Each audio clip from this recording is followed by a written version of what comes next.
All right, good evening, everybody. This is 5:15. It's time for our meeting. Let's please start with the Pledge of Allegiance. Pledge allegiance to the flag of the United States of America and to the republic for which it stands, one nation, under God, indivisible, with liberty and justice for all. All right, all council members are in attendance this evening. We'll move on to the consent agenda, which includes the approval of minutes of two March 25th meetings and the April 22nd, 24 meeting, approval of bills and claims, licenses and permits, which include the renewal of Class E retail alcohol license for Hy-Vee, a resolution allowing alcoholic beverage sales, a new 5-day special Class C retail alcohol license for Lucky Wife Wine Slushies, Rolling Hills Market event on June 21st of 24, and a resolution allowing alcoholic beverage sales, a new 5-day special Class C retail alcohol license for Lucky Wife Wine Slushies, Rolling Hills Market event on August 16th of 24, and appointments for the Carroll Foundation, which would include William Poking, Adam Schweers, Julie Mayhall, Chris Whitaker, CJ Niles, and Ryan Milligan. Any discussion? I have a discussion on the appointments. Okay. I have no idea who the appointments were. I remember I've spoken to you earlier. Yeah, I I apologize. think there's other people here that don't even know who the appointees Okay. are. My concern is that if we're appointed to somebody and we don't even know who they are, what, I guess, is, it's kind of hard for somebody to right. appoint somebody to do something when you don't know who they are. Okay, And so that's why I was asking for them, and I don't think that I'm the only one that doesn't know All who right, they specifically are. okay, And I mean, for a phone call or whatever, I understand that the Carroll Foundation wasn't successful the first time. was or not, not as successful the first time as All right, we wanted it to okay. be. And so I just want to make sure that we're selecting the people that make this as successful as Okay. possible. And so, and that's just my opinion. I know other people here probably do know them. Okay. And they're probably, and I'm not saying they're not great people or anything. There's some of us here that don't know who these people are. okay. If you feel uncomfortable about it, I guess I'd have to have you vote, if we have a motion to approve Okay. the minutes, I guess I would expect you to vote no on that. Yes, And okay. anyone else that's uncomfortable with these appointments also. A Or we motion to approve the consent agenda. Correct. That's what I'm talking about. Motion, or to the minutes. And Oh, excuse me. Jason, CJ Niles is here. CJ is, if you'd like to speak, CJ. Hello. Hello, How are nice you to doing? meet you. I know who you are. Okay, fair enough. I have sought out to know who the council people are, so I do know. Okay. I've lived in Carroll for over 30 years, and I've Okay. been involved in economic development and chamber work and tourism and fundraising for the American Cancer Society. Okay. I know the community well, and so it's my pleasure to serve. And what's your goal for the Carroll Foundation, I guess? Is to get money for the foundation, for one thing, and to use it wisely on projects. Okay. Well, thank you. And Laura is the registered agent, and she has been since it was founded in 2007. And it is the city's foundation. It creates for the city a 501c3. And when it was formed, I had just come on the council. Doc Christensen came up with the idea to raise funds for the aquatic center, and it never would have happened without the foundation. All the money that the foundation raises goes to the city, not to the individuals. So, and Laura has been filing biennial reports since it was founded in '07. It was significant in getting the aquatic center. It was significant in getting the skate park and other projects. And then we just seemed to have money. We're good now. I just didn't know who she was, and I can't vote for somebody I don't know who they are. I know, I like the idea. I just can't vote for somebody, and I'm sure you wouldn't vote for somebody that you don't know either. I Well, would and assume so. And I'm sure But I'm good now. Pardon me. Okay. I'm sure you're good with Whitaker. Yeah. He was- Yes, I am. I just didn't know. Okay. It wasn't against you. I just didn't know who you You were. know all the other people? I do, yeah, I do know all the other people. Okay. Like, you were the only, and you're the only one that I have to appoint to, so the rest of them is kind of up to them. You were an appointment from the city council, and I just didn't know who you were. I feel confident with you being there. I just also don't feel confident not voting for you. Yeah. If you would have asked city staff or other city council members, they could have directed you to me. I actually did ask the other city staff or council members to direct me to you, and that didn't happen was the problem. I'd spoken to the mayor, and so this isn't against you by any means. I just did not know who you were. Okay, thank you. All right, is there a motion to approve the consent agenda as presented? So moved. I think Second. I had Tom, and I'll take you as the second since you moved. Whatever. Okay, all right. So Tom and Carolyn. All right, roll call vote, please. Dirk? Yes. Bauer? Yes. Seaman? Yes. Rivera? Yes. Atherton? Happily, yes, no. Shrek? Yes. Agenda is approved.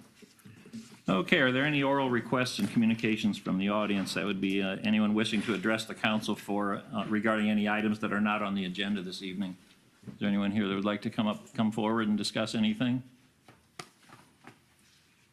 All right, we don't have anybody for that, so we'll move on to ordinances, and the first is the Carroll City Ordinance, Chapter 69.08 Amendment. Brad. Thank you, Mayor. This is a parking ordinance change for Main Street between 10th and 11th, which is along Adams Elementary. As you may have noticed, driving that area after school, it's been a pickup location or a staging point for the pickup location for school dismissal. The current code has that as a no parking zone. It's last year, maybe year and a half, it's been allowed to stage cars there while they're waiting for pickup. So that starts about 2:45 or so and is over by about 3:10 or 3:15. So the ordinance that I presented is to change that location to a loading zone so that we are just codifying, I guess, the practice that's already occurring in that location. We haven't had any issues with parking along the road there. It slowed traffic a little bit, but nothing that's caused any issues that the police department's least aware of. And the school hasn't made any complaints about any location issues there either. So what I would recommend is that we have the first reading of this amendment change for Chapter 69.08, which is the parking change from a no parking zone to a loading zone on that location between 10th and 11th Street. Can we just skip them all and do it all at once? It's not a good practice. It's not? I would at least They don't like to see recommend one, approve the Okay. first and So give people moved. at least a chance to say. Second. So We had a moved. motion and a second to approve. Second. Jason, it was Tom and Jason. And so that's approved for the first reading. Okay? All right, thank you, Brad.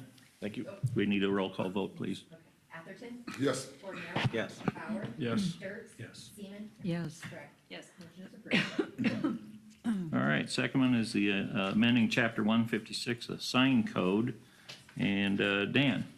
Yeah, we've had several instances in the city where the areas that are zoned A2 and RB1 would have liked to put up a little bigger sign, so, and there is nothing in the ordinance that states for those areas. We just want to include them in the A1 chapter of it. Is there anything that brought this about that, Yeah, the one that's did in the beginning here is right down here at the old Farm Bureau building, which is now the audiology. That is zoned that, and they wanted to put up a sign, and so that was kind of brought it on. that's what brought it on? Yeah. Okay. All right, so you're looking for a motion to? Motion to approve is, yep. Okay, is there any discussion or any questions for Dan on this?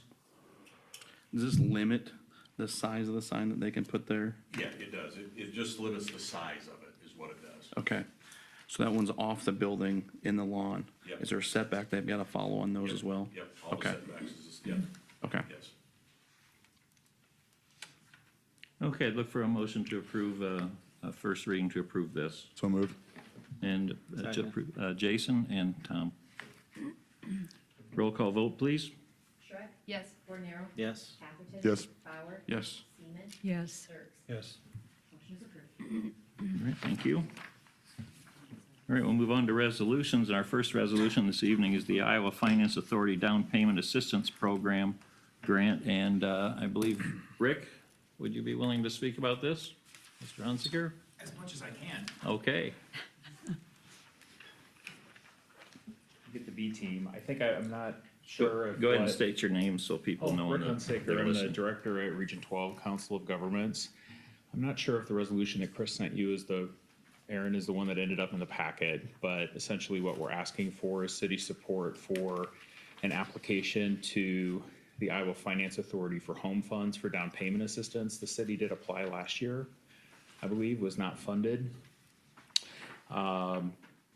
This would be similar to what we had requested in the past, that the city match $3,750 for up to 6 homes. So if we were able to do more than 6, because what happens, they'll give us an amount of money. We may not need $37,500 for assistance for every home. So if there's a home where there's less assistance, then we're able to squeeze another project out of it. We wouldn't ask that the city would match that 7th project. So it'd be a maximum of those 6 projects.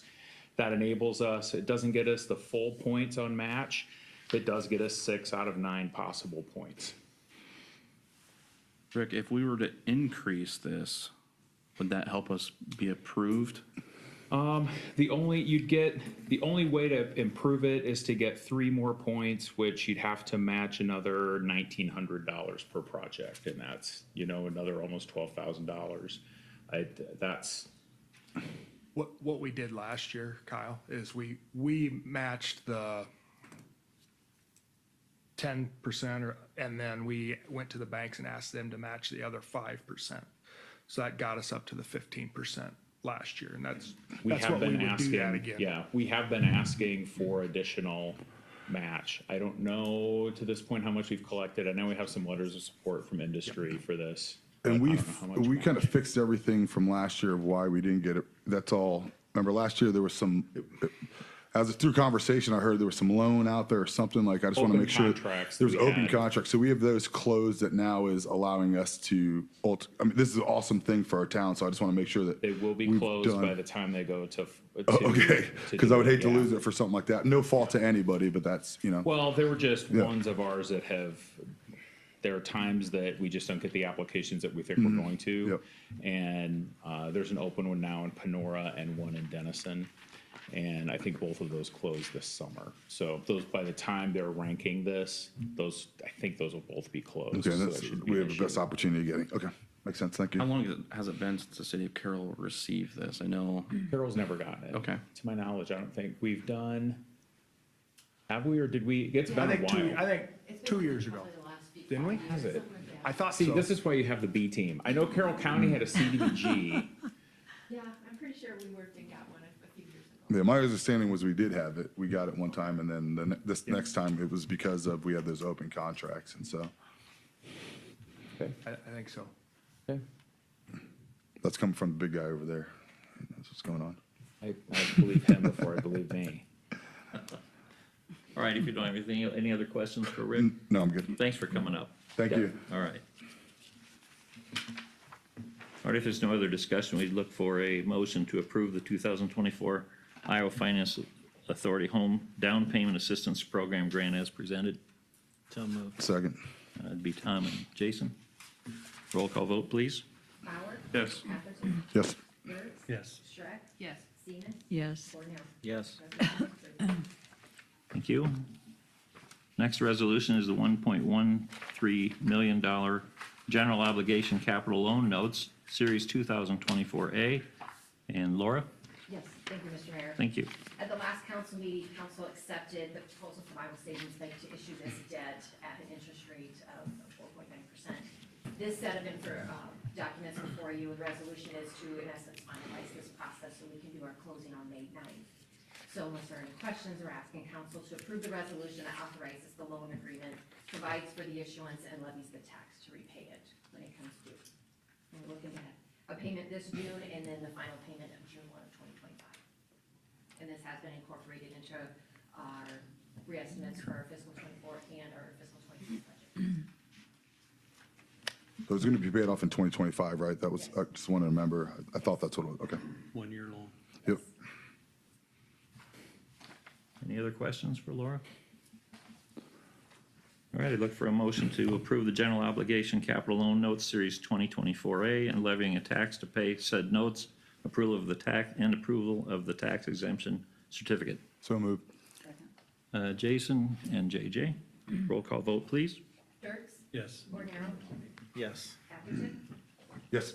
Bauer? Yes. Shrek? Yes. Seaman? Yes. Resolution is approved. All right, thank you. And moving on, we'll go to the fiscal year 2024-25 budget, which we were just discussing a little bit. So Laura, why don't you keep talking? Could I have you open a public hearing for me, please? Okay, we need to open a public hearing. I'm sorry, it's at 5:30. We'll open a public hearing regarding this issue. Is there anyone in the public that'd like to speak about this? This is our last budget, our current budget year that we want to approve. I'm going to wait till it changes to 5:31. Well, I'll just make a couple Okay. comments then real quick. Okay. Yeah, this is your proposed budget. The state forms were included with the memo. And just to let you know, that the public hearing was published in the Carroll Times-Herald on Friday, March 29th, which is in accordance with the requirement of state code. And you have a detailed copy of the budget forms and schedules that will be filed upon approval. So this is the time for the public to make comments. No comments were received prior Nothing. to Okay. tonight in the office, so. I haven't had anything either, and it just seems ridiculous that we have to do this with zero input from the public. Just another mandate. It is the It is. steps that we need to take, yes. All right, so it's 5:31. We'll go ahead and close the public hearing. And I would look for a motion to approve the resolution adopting the fiscal year 2025 annual budget. So moved. I didn't catch who it was. So moved. Okay, that's Laverne and Carolyn seconded it, I believe, right? What, If you will. either way. Okay, all right. Roll call vote, please. Seaman? Yes. Atherton? Yes. Dirks? Yes. Bauer? Yes. Bornero? Yes. Shrek? Yes. Resolution is approved. All right, thank you. Okay, the next one is a Shive Hattery Incorporated Amendment to Agreement for Merchants Park. I believe Chad is not here this evening, so Aaron, can you speak on this issue, please? Yeah, I'll do my best to fill in for Chad. Basically, what we're doing, making a request or changing the agreement with Shive Hattery is to go back out to bid for the Merchants Park process, or the Merchants Park project. Oh, learn how to talk today. Essentially what that means is they're going to be issuing the bidding documents. They'll be handling the pre-bid meetings and the bid meetings along with the contract back to us and then beginning construction to start.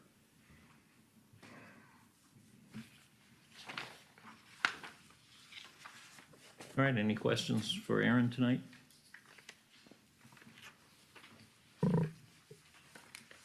All right, if not, I would look for a motion to approve the resolution approving the amendment to agreement with Shive Hattery Incorporated for rebidding phase services for Merchants Park in the amount of $9,400, please. So moved. Laverne and Carolyn. And roll call vote, please. Bauer? Yes. Atherton? Yes. Dirks? Yes. Seaman? Yes. Shrek? Yes. Bornero? Yes. Resolution is approved. All right, thank you. Next resolution is vacation of a portion of Northwest Street. And we'd have to open up a public hearing for this as well, right? No, we're going to set a public hearing, so. Okay. Have Randy talk about it. I'm sorry. Okay, Randy, go ahead. Thank you, Mr. Mayor. Yes. On February 26, you received, you accepted a release of right-of-way from Carroll County on a portion of Northwest Street south of 30th. The proposal you have before you is to vacate the east 13 feet of that right-of-way easement that you accepted. That will result in a 40-foot right-of-way, half-width, for Northwest Street through this 2,164 feet. There is a vacation plat included in your information. The proposal is being made because the property is no longer needed for public use, and it also does not impact access to adjacent properties by the vacation of this 13 feet. The Code of Iowa does require a public hearing. And the recommendation tonight is to set a public hearing for April 22nd at your next regular council meeting. All right, I have no questions. Anyone else? All right, I'd look for a motion to approve setting of a public hearing on the proposed vacation of a portion of Northwest Street for Monday, April 22nd, 2024, 5:15 PM. Second. Tom, and second by Jason. And a roll call vote, please. Ordinary. Yes. Schreck. Yes. Dirk. Yes. Seaman. Yes. Bauer. Yes. Atherton. Yes. Resolution is approved. Thank you. And Randy, how about one more? We're moving on to rezoning proposal for A1 Agricultural District to R3 Low Density Residential District. Sure, Randy. you bet. This is the property or the area that is proposed for the West Gulfview subdivision. It's 4.45 acres along Northwest Street, and the proposal is, as the mayor said, rezoning from its current A1 to a proposed, or to R3. And a hearing is also required on this. And the recommendation tonight is to set that hearing for Monday, April 22nd, your next regular council meeting. Any questions for Randy? Is this one of our final steps? No, it isn't. There's several more steps. You'll continue through the hearing process. And actually, the Planning and Zoning Commission will, it's on their agenda for Wednesday night. They'll provide you with their recommendation for your next council meeting.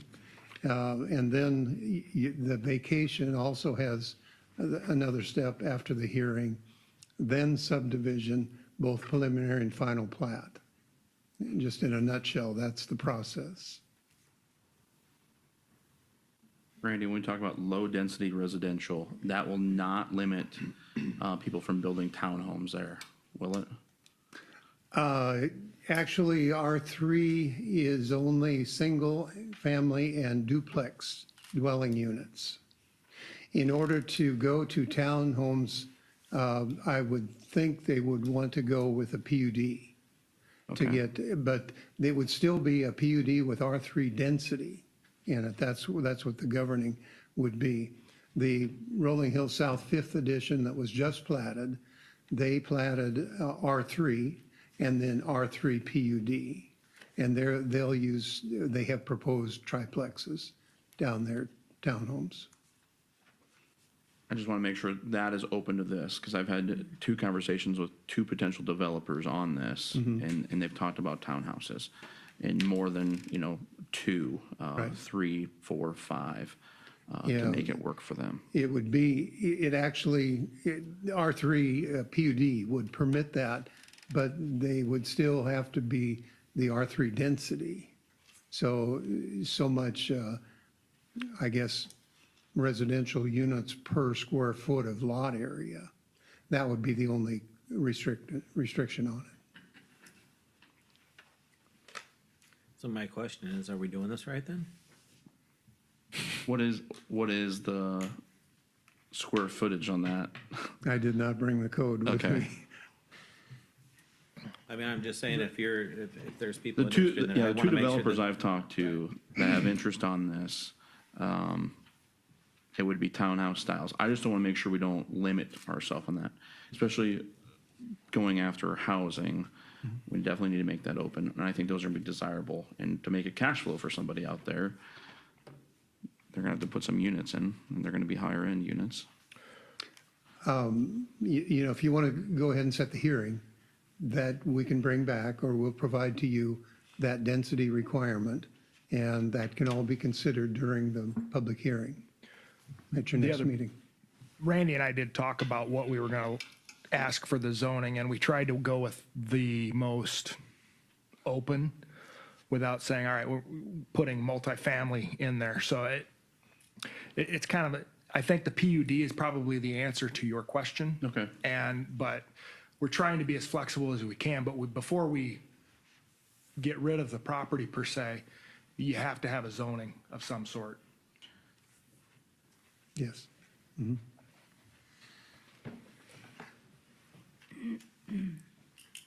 All right, I'm going to look for a motion to approve the resolution setting a public hearing on the proposed rezoning for Monday, April 22nd, 2024. Ask a question?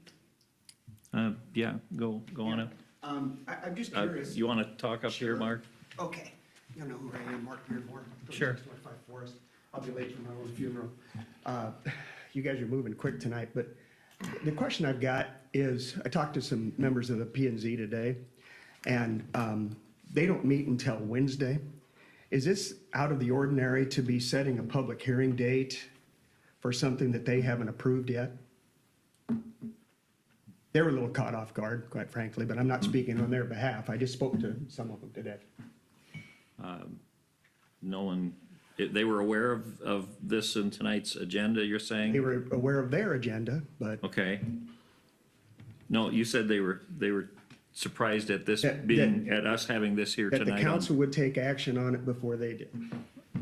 But we're not taking action, we're just setting You're the setting a public hearing. public hearing for it. I get that. Correct. But on the presumption that they're going to They're going to, from an A to a R.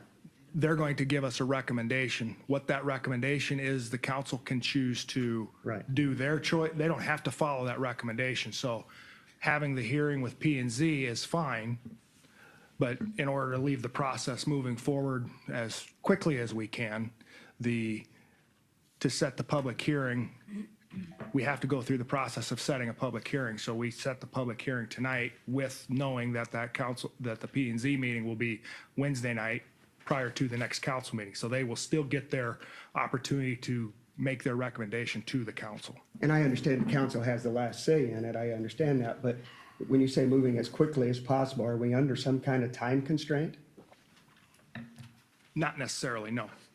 So then, to my point, a little bit how it was a month ago, we set out an opportunity to bond for this before the council had taken action. I see this happening once again.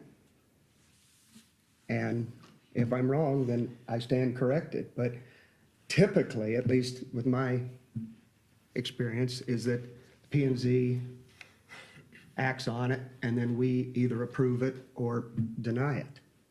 It's exactly what we're going to do here. Okay, but you're setting the public hearing, which would be Correct. etched in stone. Correct. But the P and Z has their meeting prior to that public hearing. Okay, And then when we have the public hearing at the next meeting, we'll have P and Z's recommendation, and then the council will react to that recommendation from P and Z. So I'm agree with Mark on it. I like to know all the information before I go to hearing. I mean, as any attorney would want to know all the information before they, you know what I mean, or whatever. Before it opens to the public, we should probably know all information of what we're dealing with before we set up the public hearing. That allows us to make the best decision going into that public hearing. And we did, I see what you're saying on the other one, there are similarities there to the two that we probably, yeah, I mean, but I'm only one of the council, but I do agree with the fact that, if we're going to set a public hearing, then we should probably have all the information. What information would we lack? I guess that'd be my question. We don't know, we're waiting on zoning to come back to us and tell us what Right, we but can. as Aaron said, we would have it back before the public hearing occurs. You would have that back. If we'd set this public hearing for Monday and they didn't meet till Wednesday, I would agree with that, but that's not what's being done here. I mean, as I see it. if we move this back to find out what they did on Wednesday and put this on the next agenda, does that have any bearing on anything? Just would slow it down a couple weeks is all. Let me ask, must they act, Must who act, Mark? P and Z? Could they render a no decision, or they want to get public input on it before they act? I believe that would be the case, Jerry. It's entirely possible they could do that. There's my point. Okay, so what, then if they don't act on it, we Then can, you got a public hearing set for no decision. well, is there an issue on that? I guess I'd ask you, is there a problem if that happens? And you don't necessarily have to act after a public hearing. I understand Mark, I that. understand where you're coming from, but this council will have all of its information in front of it at the public hearing on the 22nd. They'll have the P and Z either recommendation or no recommendation and the reasons why. They'll have that in front of them before they take any action on the 22nd. it just seems a little odd to me, and if I'm the Lone Ranger here, then that's fine, you know, but, you know, several that I spoke to on the P and Z, you know, reassured that I was thinking right, so. I'm sure you're not the only one, right? Well, and again, you know, we ask these people to serve on these commissions, and to me, I didn't suggest it to them, but to me, I find it even a little bit disrespectful. But, you know, that's for you guys to decide. You guys are gonna make a decision on this thing, you know, with my opinion, well, know how my opinion is on this thing. I'll save that for the public hearing when that comes. And that litany, I've already taken more time than what I deserve here, but I just do think that it is, you know, in poor choice to be setting a public hearing that they haven't acted on. Thank you for your time. All right, thanks, Mark. All right, well, I will look to see if there is a motion to approve the resolution setting a public hearing on the proposed rezoning for Monday, April 22nd, 2024 at 5:15 PM. Is there a motion to that effect? So moved. Okay, that's moved by Carolyn, a second, I'll second. and seconded by Kyle. And we'll go to a roll call vote, please. Dirks? Yes. Seaman? Yes. Cordero? Yes. Bauer? Yes. Shrek? Yes. Atherton? No. Resolution is approved 5-0. All right, thank you. And we'll keep you, Randy, we'll keep you busy again. Water system, we're moving on to water system pressure zone improvements 2024. Thank you, Mayor. We have prepared an engineering services agreement for the design work needed for establishing the Northwest Area Pressure Zone. The scope of services is pretty detailed in the agreement. So in summary, of course, there will be preliminary and final design and then go to bid.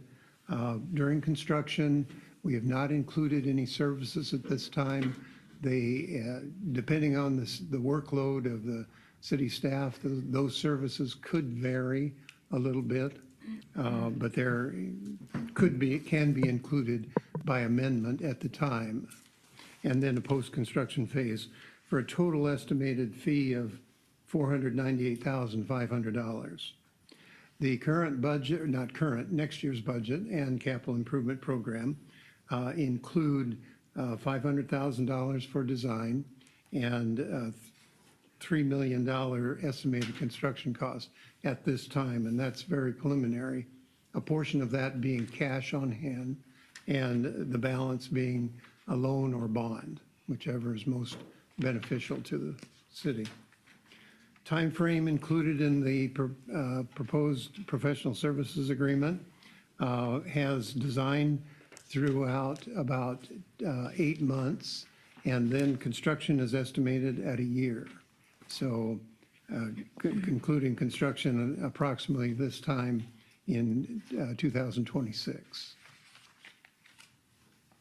Unless there are any questions, we'd recommend your consideration of approval of the resolution approving the agreement with JEO Consulting Group for professional services for the Northwest Pressure Zone at their total estimated fee of $498,500. Randy, I just want to convey some information, mainly because, excuse me, of some feedback I've gotten from the public, especially over the total cost of $3.5 million. And they wanted to know, well, what is the situation? Can you explain, you know, the rationale? And first, I explained to them, we did not have the study that you passed along to us, the summary of the study that you emailed us on March 1st, and neither did we have the cost estimates for this at our planning session. So we went into it blind, not knowing those two factors. And I want to reiterate something that you passed along about the 218 water distribution report from JEO, which I believe the public deserves to know. You know, they kind of look to us to represent them and explain, give some context. And one of the quotes in your email from JEO's 2018 Water Distribution Report is a conclusion about the water pressure in the Northwest area. And this is what JEO conveyed, quote, "During an extreme occurrence where peak hour demands coincide with both pumps turned off, the pressure in the Northwest area drops significantly. The modeled pressures in the Northwest area drop as low as 22 psi, pounds per square inch." So they were much higher than they drop during an extreme occurrence, such as I just read, to as low as 22 pounds per square inch. But it's still not as low as the DNR's regulatory requirement of at least 20 pounds per square inch. So even under duress, the pressure in that area is above the DNR's required pressure. I'm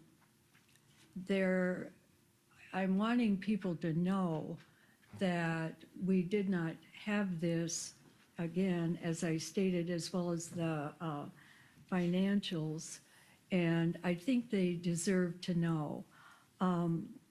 Once I read this, and I have empathy for Ron, and I live in an elevated area also, and we have comparable issues, and whatever, it's there.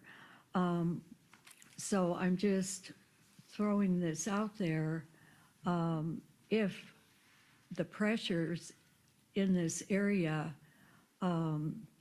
meet the regulatory requirement of the DNR, is there really a need for this if it falls within the range that they allow? And especially considering the 3.5 million price tag. The public needs to know what we're making a decision on tonight. Thank you. Randy, so if I'm at my house and I turn the faucet on, what should I expect for water pressure per square inch? Average water pressure throughout the city probably runs about 60 psi. So we're about a third of that on the lowest side. Now that's, as Carolyn explained, that's an extreme event, and no high service pumps running. And so it's pretty much worst case scenario of the current water system in town. And that's why they did it, was to find out where it ended up in relation to the DNR requirements. And that's, on the one hand, that's why this improvement has not been made in the past, because it does meet minimum regulatory requirements. Now, the other discussion or issue is quality of life. 20 psi in a home is pretty low. I mean, it is. There is not a lot of water comes out of it. So you're kind of making a quality of life decision. You know that you're already in compliance with any regulatory requirements. Past councils would have already completed this if it had not met regulatory requirement. So guys, my question would be, is these same people from the public that are coming out about this quality of life problem up there, were these the same people that came out when we spent $4.4 million on 5 soggy lawns? We have a quality of life problem now. We've paid $4.4 million on water sewage, and there was no property damage or anything that this council voted on, yes, let's do this. And now we have a quality of life problem for less than that money. And so I guess I would bring it up to the public. Are these the same people that were for these 5 soggy lawns that now we have a quality of life problem and we don't want to put the 3.5 million in? I guess to me it seems kind of, This was also our top priority coming out of our strategic planning this year, is to fix this quality of life problem. And so I would ask these people from the public, there has to be a consistency here, right? I mean, if we're gonna spend that much money on some sloggy lawns, then we have a quality of life problem that we're paying less for. I think as a council, the quality of life problem, we should at least invest money in somebody's quality of life versus soggy lawns that didn't cause any type of property damage or something like that, so. I agree with you. I think it should have been fixed a long time ago. I Ron, don't when care you about guys the were here cost. last time, didn't you guys say that, I think Deb was here with you last time, but you guys said that when, say Deb was running her wash machine, you guys couldn't shower in your house because the pressure was too low from her using water in her house? I didn't mention anything about my shower, but just yesterday, I'll bring you up to date. I was taking a shower and just happened to have my clothes washer washing, and it went down to a dribble.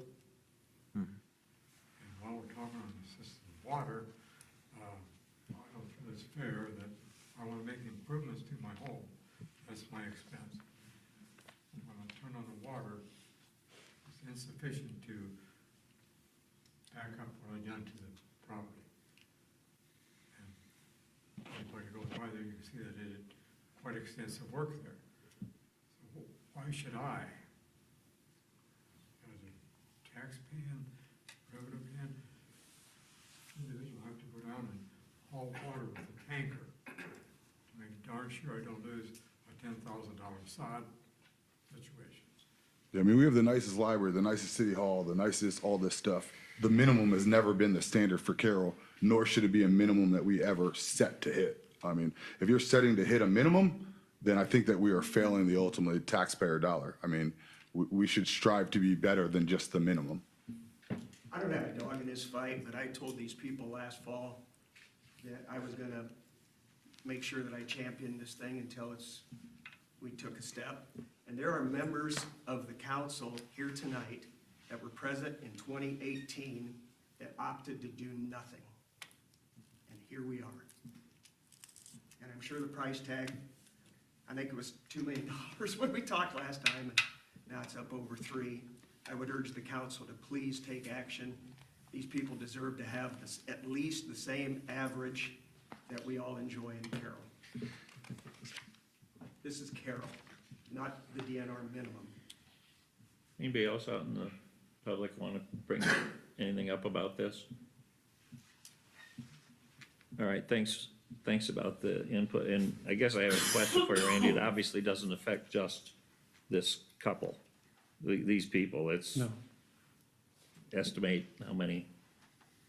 I'm not sure how many homes there Pretty good are, size but the number. area, if you It's recall. spelled out in there. Yeah, it's from northwest to basically Highway 71, and then from 21st Street south to about 15th, 16th, somewhere in there.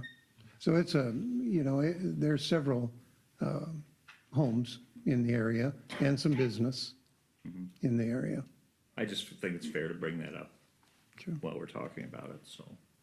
This is the only area in town we have this trouble? This is the lowest pressure area in town. Most other areas, at least as far as receipt of complaints from residents, we just don't receive many. They're mostly, I got one today, but we think it's due to their service line. They're right in the middle of an area where no one else has low pressure, but they do. Sometimes it's galvanized service lines have corroded, and we'll look into it for them and see if we can help them solve it. But as far as areas in town, there just aren't any that are that high elevated, that far from the tower.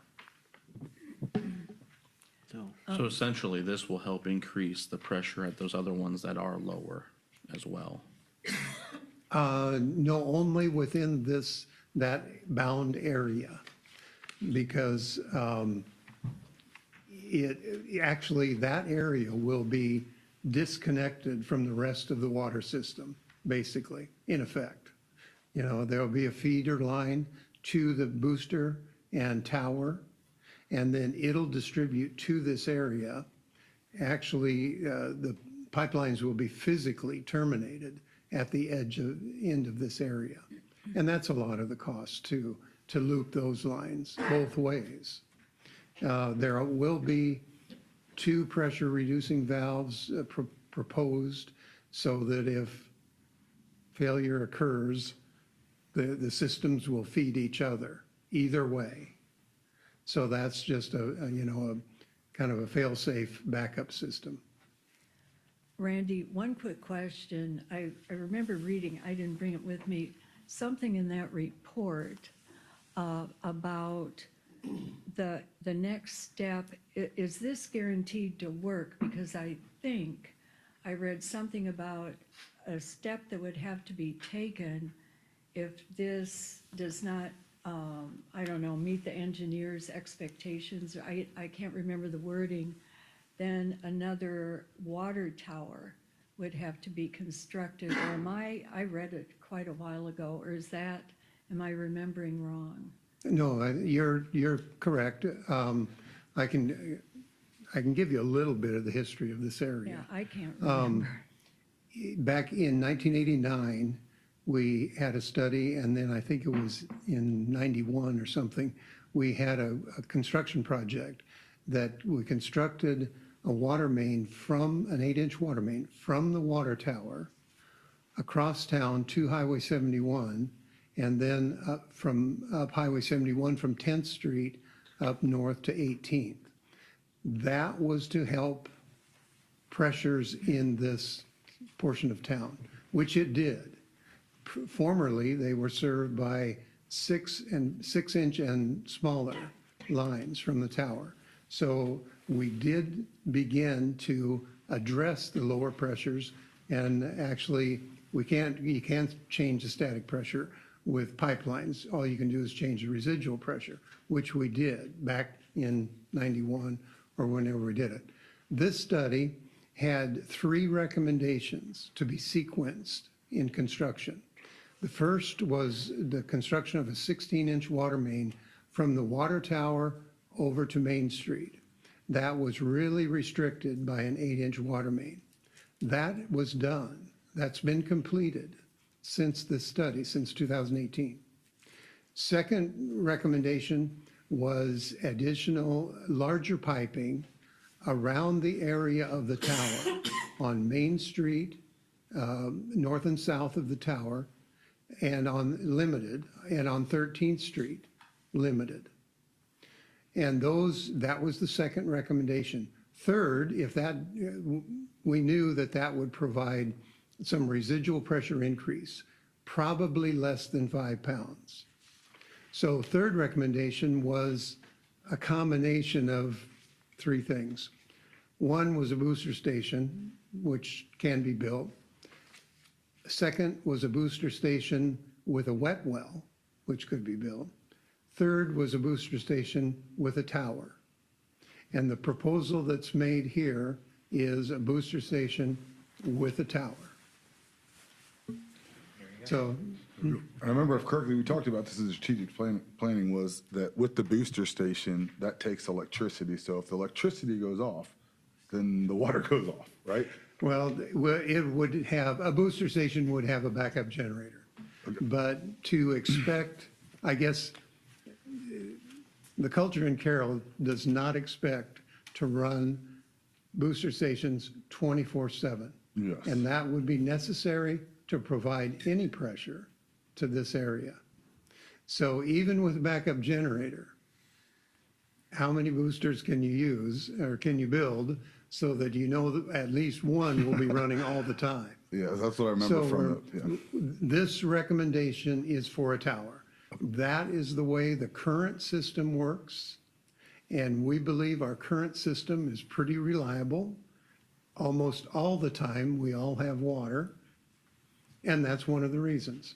So this recommendation parallels for that pressure zone what the rest of the city does for providing reliable water service. There you go. Thank you. And that's at 150,000 gallon. Yep. Yeah, What is our current water tower, just curiosity? 500. Okay. So is there a fire issue, not having enough pressure up there? For No. the fire department, Dan? That 22 PSI was the catastrophic situation. That would be with a fire flow. Okay. Now, actually, to get into the weeds on it a little bit, if there's a fire flow once this project is completed and it exceeds the capacity of a 150,000 gallon tower or the capacity of the booster pumps to run, that's when these PRV valves will permit entry of water into that pressure zone at the current pressures. So at least it would be additional backup for fire flow pressure or capability. And if we ever have a major fire like that, the majority of the time that I've been on the department, we've had that, we usually let the water department know that we're flowing a lot of water, so then they are on, at the plant, monitoring the flow that we're taking out.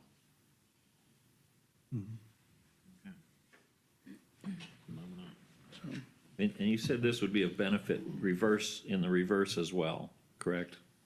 Okay, Other- not under normal operating Correct. practices. That's what I thought I heard you say. Under catastrophic failure, yes, it could be.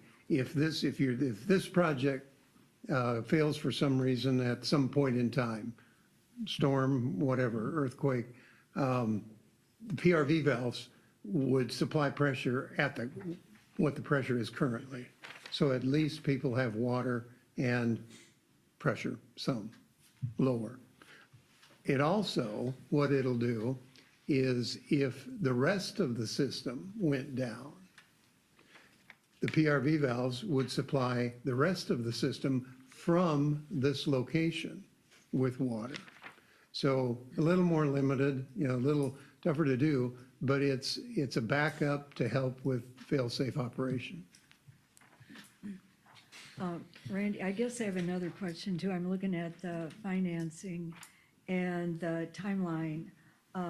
Okay, bidding phase, 60 days, that will be done April 15th of 25, a year from now.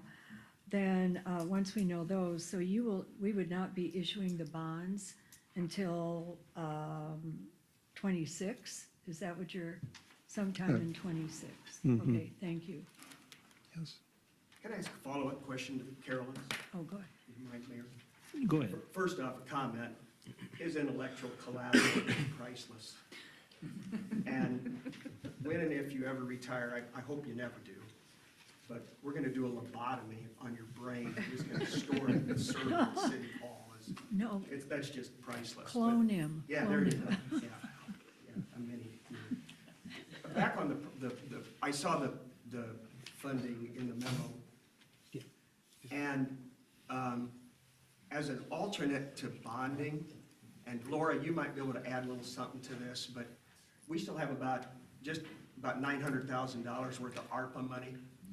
And if I remember right, it had to be earmarked by a certain date and expended by September of '26? We have to have it encumbered or obligated by December 31st of '24 and expended by December 31st of '26. And you said you'd have this done by this time of '26? Perfect. There's 900 grand for you to shorten up your bond. Perfect for it. Just saying. Like the way you think sometimes.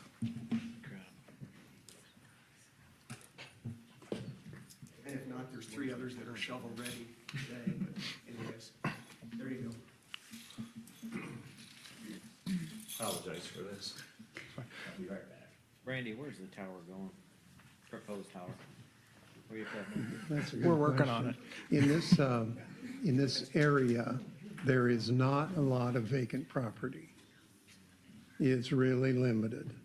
And we have looked at some alternatives for location of both booster station and tower.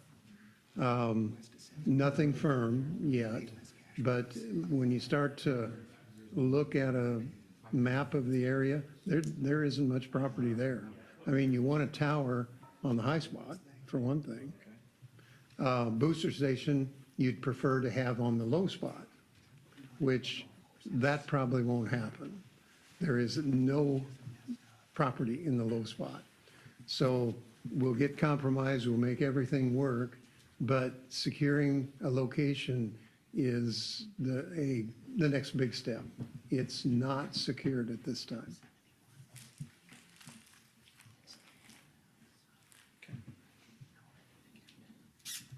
Where to next? Thank you. Okay. Any other questions? Nope. If not, I'll look for a motion to approve a professional service agreement for the water system pressure zone improvements project at a total estimate fee of $498,500. So moved. Second. Okay, I'm going to go with Tom and Jason. Oh, sorry, Jay. Roll call vote, please. Bauer, Yes. Atherton. Yes. Dirk, Yes. Seaman, Yes. Ordinary. Yes. Stratton. Yes. Resolution is approved. All right, thank you very much. And we'll move on to reports. Our first report is regarding the Carroll County EMS rec membership discounts discussion. A few weeks ago, representatives from Carroll County EMS discussed the possibility of having a discounted rate at the rec center. Currently, the police department, the sheriff's office, the fire department all have their own workout facilities. The rec center, or the EMS crews do not have a facility in their building to do, so they were making a request to utilize the rec center if at all possible. So our current offers to full-time employees is that we give a single membership free, and family is at 50%. Part-time members shall receive a free single membership to the rec center. We're looking for guidance as to what the city would like to provide to the EMS for a discounted membership at the rec center. I'd like the same thing. Yeah, can we just do it for all city or like federal employees that, I mean, I think they should all receive the same type of, I mean, I know they get a discount, like, I think everyone should get a discount just wide open for if you're, I know there's like 3 guys down there at the National Guard unit who probably, you know what I mean, they're part of our community and stuff. They should all probably just kind of go in the same boat, I guess, of a general consensus that if you work for the city of Carroll and Within the city of Carroll? yeah, within the That's city up of to- within the city of Carroll, I don't think that anyone would complain. It should be. That's up to the city, the council to decide. I would probably recommend that, like, with EMS, because it's a public service, it's in our city limits, that they provide that, kind of like our police station, but we don't have to house them. I would recommend that we give them a 50% discount on it for the individual EMS employee. That would be my thought. I hadn't gone down the road of national guy. I mean, I guess it kind of goes down to where does it stop then if we continue to get wider and wider. And I just threw them in there, but I mean, like, if your dad works for the police station, the fireplace, or for the city, you should receive. Well, yeah, and we do that Yeah. with our police departments. Okay. Even though they have their own workout facility within the police department, they, as a city employee, they have that benefit to go to the rec center or their family also, so. And these people we EMS talk- would have extended how their many people we family as talk- well, I guess. They're, Jamie, How many people are you talking about? Is there 12 or 15 of you?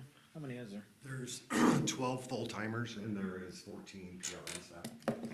Jamie, if we have a couple of questions, just state your name so we Jamie are. Webker, I'm the director of Carroll County Ambulance. Perfect, okay, thank you. I guess, what would you like to see? I would like to see us match what you guys do for the city. We kind of work together in numerous things, and, you know, one of the things that we do for the city is not only, and the residents is provide that 911 service, the county does that, but we teach CPR to PD, we teach CPR to all the fire departments, rec center staff, and the only thing that we really do is charge for the card. So we don't charge for our time to do that, and that adds up, you know, if that has to be done for 2 years, and if you were to hire somebody privately, it'd be about $90 per person, depending on who's doing it. So if you look at that's say $3,000. But it's, you know, we're trying to implement a wellness program, wellness being, physical fitness as well as mental wellness, and we're just looking at options at this point. Yeah, if you show up at my house at midnight on my worst day, I think everyone in the city could agree that we could do something to How many people are currently members? I asked that, and there was only one full-timer that was a member. And they're, out of all of those staff, I think there is 6 of them that live in Carroll. But they're here for 48 hours, you know what I mean? So they come from Audubon, they come from Harlan, as far as Harlan, to work full-time, and they're here for 48 hours. They work 24 hours of duty and then 24 hours of call. Generally, on their duty days, they wouldn't be able to go to work out because they have to be ready. The options, it's not impossible, but on their call days, it'd be a nice opportunity for us. We have no room in our station for exercise equipment. We have a treadmill that actually just quit working, but that's tight as well. So is this something these people have been asking you for, to advocate for this? Yeah, I mean, we've been talking about it, and then, with the, I sat on a committee with the county as far as the insurance goes, and that's something that they're pushing as well, is the wellness side of it. Wellness, it doesn't just make, it helps with, we do a lot of lifting. So you have people that are lifting, hundreds of pounds, if they work on that prior to having to do that lifting, then, it lessens the chances of injury. I guess I would just like to add it to the families too. This is how we attract people to our town. You live in Audubon, all of a sudden, dad works up here. He's up here 48 hours. He's got a Y membership. Kids are at the Y. Man, this is a rec. This is a nice rec. Like, that's how we attract people, that, especially professionals that help us into our community and stuff like that. So I would extend it to, if the city gets the 50% family rate or whatever it is, it goes to EMS as well. If we did offer something like this, would it be your intent to institute or instigate a program with the workers there to have them utilize this and, let's say, go through a certain program that they have to honor? Right, for their- so part of, on the backside of with the insurance, there's talks of doing like a incentive program. So it's not just, we're working towards with us, and just our department right now, because we, just for what we do, there's sometimes there, you don't move around a lot, and we'd like to have that opportunity. You can go work out outside, you can walk, outside, but in the winter months, that's a little difficult. But we're trying to implement a program is what we're trying to do for Carroll County Ambulance. And if I understood you right, there are people who live out of town that would be in Carroll for 48 hours straight. Right. Required to be here. Right. Okay. They're required, as long as they're working, so on duty, they're required to be at the station or with their partner, so that sometimes they'll go out for lunch or do whatever, but Right. they have the ambulance with them. If they're on call, they have to be within 10 minutes of the station. If you don't live in town, you're away from your home for 48 hours. Some of us have workout areas at home or what have you, but this would make things a lot easier for them to have access to the gym area. Any other questions? Thank you very much for coming up. Keep up the good work. What's that? I'm sorry? Keep up the good work. We will try. Appreciate it. So we would not really need a motion for this, just guidance for you to prepare this if No, we the need, council would be. yeah, we need direction from the council, so a motion, as to what they want to present to EMS. The current policy says, all full-time employees receive a single free recreation membership or a 50% discount for a family membership covering the entire employee's family. Regularly scheduled part-time employees shall only receive a single recreation membership for the employee. So I'd say make it the same as our city employees. Is that the same as our city employees?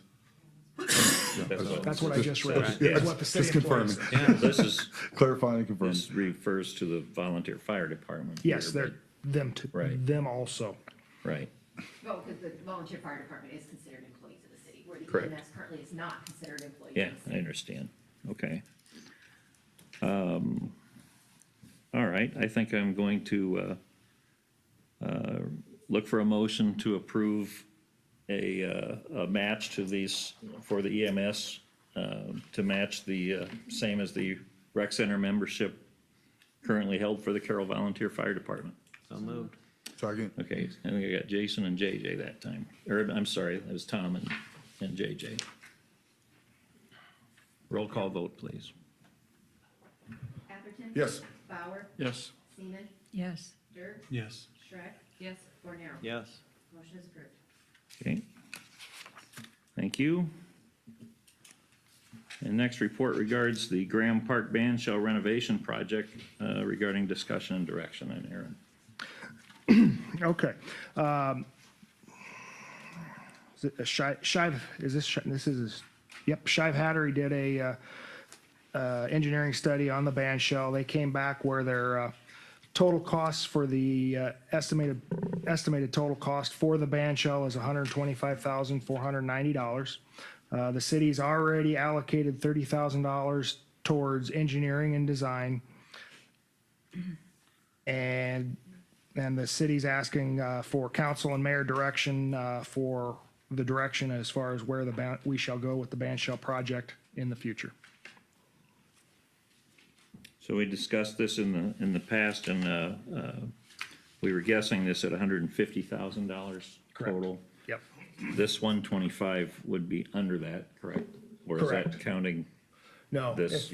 if you Okay. look, we've already approved the engineering back in 12/18 of 23. Mhm. So that $30,000 is probably spent mostly at that 125, so you're probably looking at 22, so we're down to a Okay. little over $100,000 left to Okay.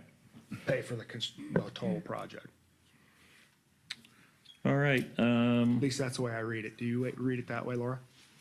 Okay, thank you. And he has the asterisk that, that 10,000 engineering bid and construction may not be required, so that would reduce it another 10, potentially.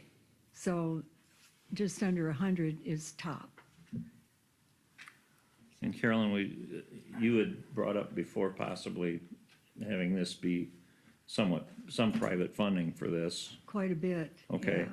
And I think And we're John still is on going track to speak do that? Oh, yeah, John, I'll just preface Okay. John's talk. John, you want to talk on this issue? And go ahead and tell us who you are and why you're here. Sure, thank you. My name is John Steffes. I'm honored to serve on this commission, your commission, the Historic Preservation Commission.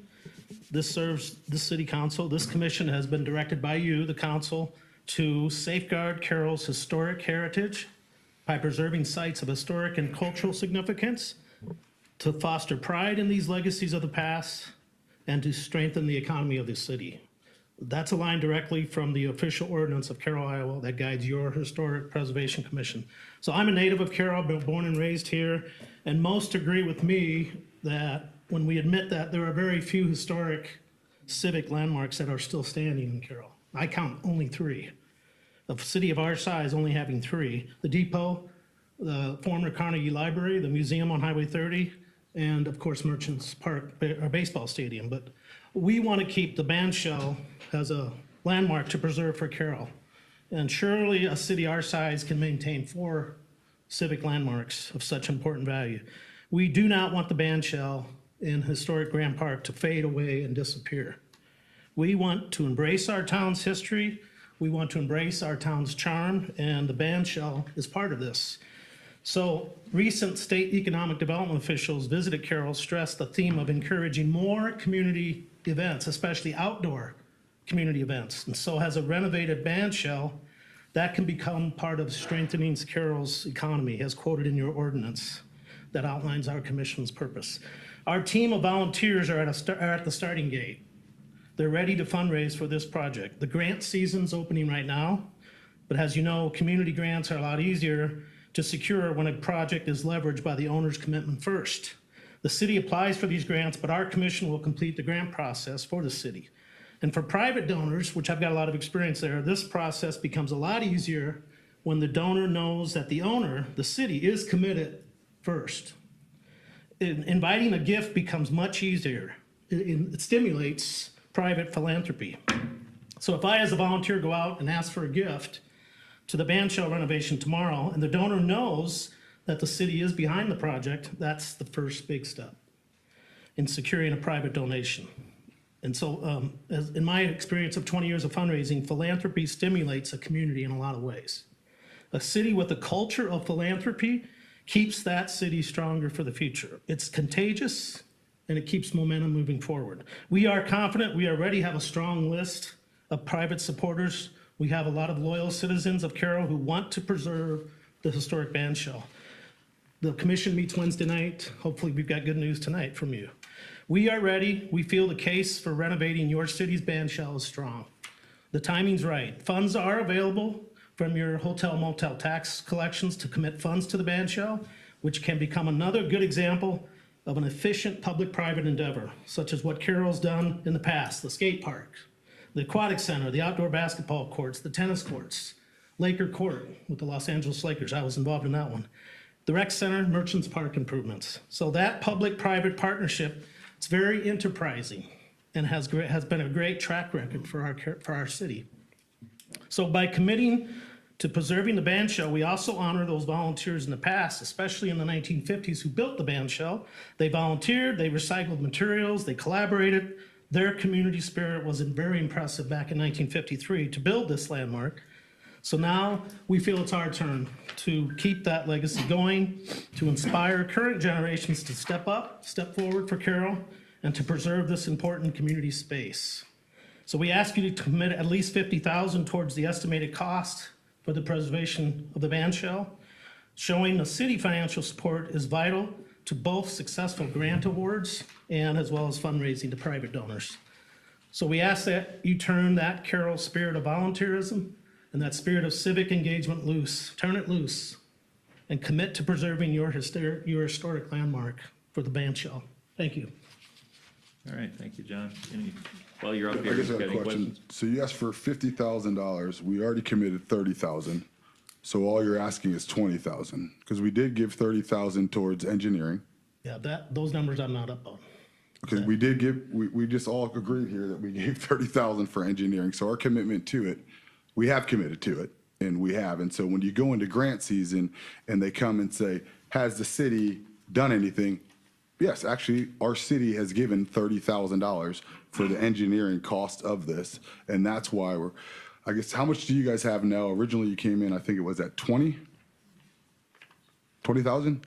And we had to give you that money right then because of the grants. So have we increased that value? And what grants have we gotten since that original conversation 3 months ago? Well, we haven't applied yet because the grant season just opened. We have 4 potential grants. And that, by the way, the city is the applicant, not our commission. Vicki and I are going to fill out the grants, but the city is the applicant. And the foundation allowed us, the city, to become a 501c3 so people would want to donate and then also receive a tax benefit. So we aren't the applicant, we're just the instrument. The city is the applicant, and they want to know, what is your financial plan? What does the project cost? What do you, just all sorts of financial questions. And when they award the grants, if you look at the recipients, whether it's the Carroll Community Grant, the Timmerman-Renzi, you'll see City of Carroll, City of, Glidden, et cetera. So it is the city doing the ask. We're merely the people willing to volunteer to raise money to take the financial burden off the city. And we're just asking that you pencil that in. You never know where things can go. In the hotel motel, we penciled things in before, and sometimes we use part of it, sometimes all of it, or things change, things are dynamic, And we're going to try and do our best to get 50,000 private donations and then try and get 25,000 in grants. So we haven't changed our commitment to the city to help alleviate the burden on the city. So it can come and go in the hotel. I was just trying to verify, because we did give you the original 30. You have the 30 that's already penciled in there. Like, we gave you the 30. You aren't giving it to us. Well, We don't. I'm not giving it to you, to the Spent on the project. project. I gave the original $30,000 to the project, okay? My question is, now that we're at grant season, the committee is now going to apply for grants. Are they going in there, have we matched that $30,000 like you're gonna do with this next $50,000? Or, because last time we were in here, I'm kind of confused, it was like, we need to do this right now, we have these grants, don't worry. I don't wanna say you, but the committee's gonna raise $75,000, and you had $20,000, and we had to do it right then. Now we're sitting here today, we're still at $20,000, right? And we still have invested the initial $30,000, and we haven't done anything towards the grants. To be honest, if you go for a grant now, we've actually invested 10,000 more than you actually have there. We've actually over-halved what the committee has put into the Jason, project. we can't apply for grants yet. Most of them aren't open. The only one that opened was April 1st, and we have to have a commitment from the city in order to fill out the paperwork and answer their financial questions. And how much is this grant for? The April 1st one? They vary. How much is the April 1st one for? There are a number of grants. Some are gonna Yeah. apply for 20. They're in Well, the a one that you were range. specifically talking about, how much was They're that in one a for? range. In the range of? 5,000, some are 10, I don't know. And so what- April 1st, it opened up, and you said there was 4 of them, right? There are about 5,000, correct? I've committed, hold on, I've committed $30,000. I'm not a mathematician, okay? But that matches every single grant that in turn you have applied for John? that I've already committed to. Well, yeah, why don't we just cut to the chase and see what you're willing to pencil in? Can I just have a question? not- I think Jason's original question was how much funds does the committee have to date? None. None, okay. That's all I want to know. Yeah. Thank you. We haven't started yet because the grant applications like Timmerman and Renzi open up in May. They decide in July. The Union Pacific opened up April 1st, and and then the grant closes May 31st. And then the community, Carroll County Community Grant opens up in October, and then they issue whatever grants they decide upon, then they issue them in February the following year. So it's a large span, but we cannot fill out the applications without a response from the city. There's some private money that has been raised already for this. People have told us they would give us a certain amount. Okay. But we have. But you don't have, that's what they Well- haven't told you how much. Well, we're ready to go, but it sounds like I'm not hearing that there's a lot of support from the whole council. Once I hear that, we have a meeting Wednesday John, night, there is we're ready to support. go. The support was $30,000 I that think we the have request- we've already put in $30,000. So we have supported it. So it gets frustrating when we hear, I think just for me and us as councilmen, you're not supporting it. We did support it in the tune of $30,000. That's $35 more that you So have is- right now. Is And our so- request 50,000 past that 30? I'm not clear on all those. That was in addition, but that's when we thought this would be about 150,000. So if we're able, and I mean, it's all a roll of the dice, what we'll end up with our private as well as grants. So. Hey, John, it you're does- probably as confused as us, but we have to go back to our constituents, and our constituents say we already gave $30,000. Now we not, I mean, you know what I mean? And so, yeah. I thought the request was gonna be, ask the council to support at least 50,000 towards this project. Once we have that, our commission Wednesday night's ready to go to work and visit donors. If I remember right, at one time it was discussed that it was estimated to be 50,000. We wanted to commit half from the city, Well, 75,000. we were, Yes. right, Correct. during budget time, I gave a handout and we pledged 75, which we've stuck to even now with the reduced costs, and asked the city for 75,000. So the estimate came down. Chad worked really hard with Shive to reduce the scope. And so we reduced our ask by 25,000. It doesn't have to be spent. It depends, but we don't know what we won't know until the grants, we get an answer. I got one more question too. The band shell has become somewhat of an artistic part of Carroll. I don't know how to quite word it, right? Because Grand Park is so light, there's no light or anything. Every time I go down there, there's more graffiti and everything else like that. Now you're asking us to put in $75,000, right? For something that is in this dark part that constantly gets spray painted and everything else like that. What is the plan to ensure that our $75,000 doesn't turn into another mural? And I know I see some people in the crowd are somewhat like, when you leave here, drive by the band shell right now, and there's graffiti all over the front of it.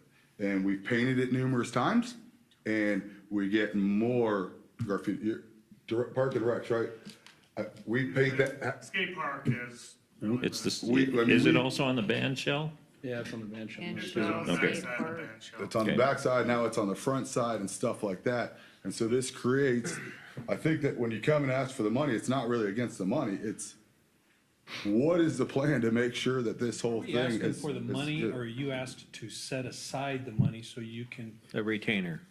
Is that what you're Yeah, looking it's for? not like we're spending this money. Penciling. You're just asking for a request to set something aside so you can fundraise. Now, if the fundraising doesn't come through or so, we don't have to commit to what we're setting aside. Is that correct? I believe so. Yeah. So you just want a eventually. leverage tool from us as a commitment, so you can go fundraise, not so much that you're gonna use our money. So, would 50,000, I mean, since we've already committed the 30, would saying that 50,000 commitment, I mean, would that help get your? That's exactly what they're. You know what? Process The started? stronger the city support, because it's a city project, the more likely we are to succeed. These grants are very competitive. And I looked up, like the Timmerman and Renzi, they'll get 26 applications and dole out money to 6. They're very competitive. We want to show them that we're aggressive and we believe in this project, as John indicated. Several years ago, we put 30,000 or 40,000 Thank you, John. into the floor. We tore out the floor, we put the electrical in there, we put new outlets, everything in there. So you have already started the process on the band shell.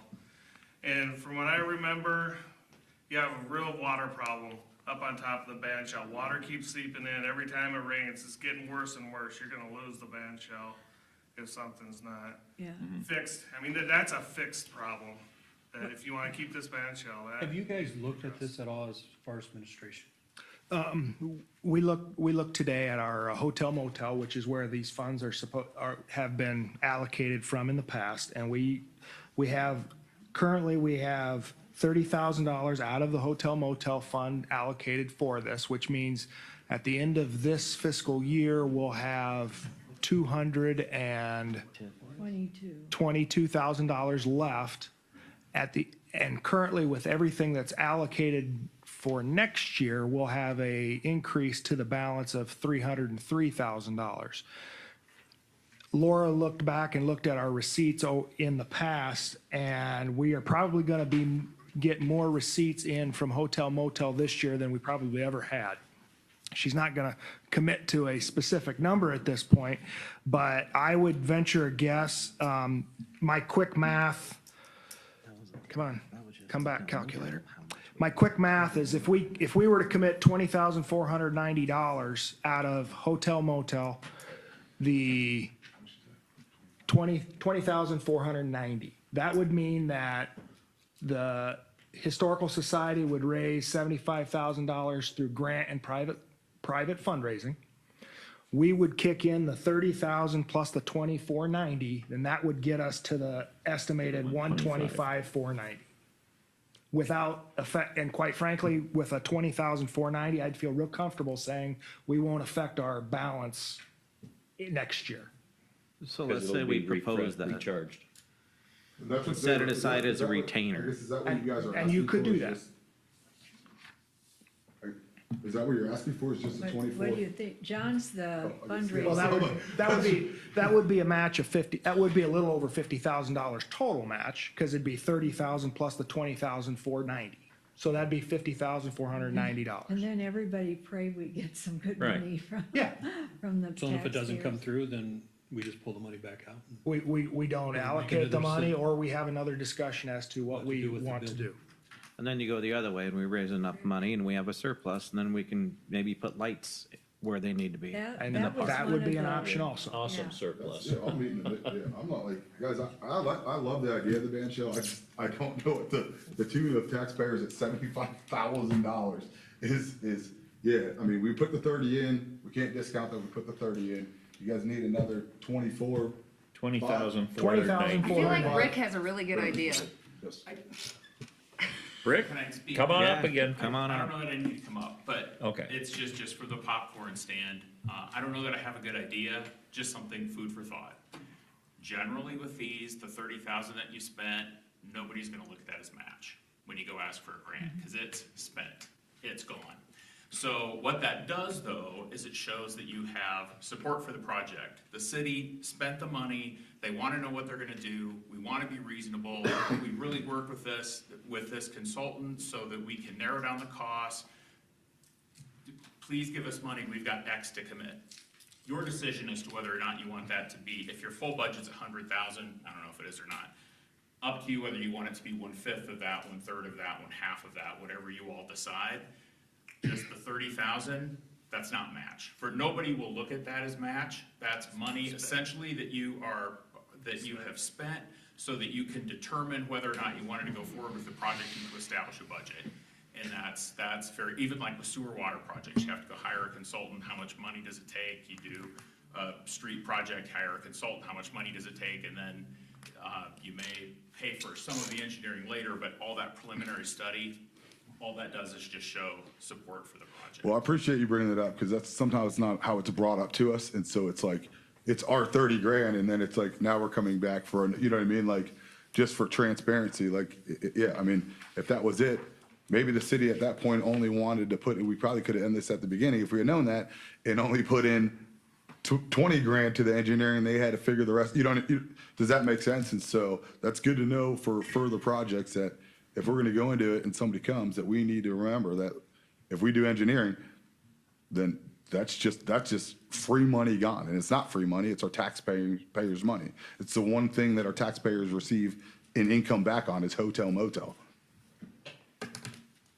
What if we just came up with this and said, listening to Rick here, if we committed another 30,000 and earmarked it to you raising 30,000 to match it, that's $60,000, okay? And then plus, that's not even counting grants that you may receive.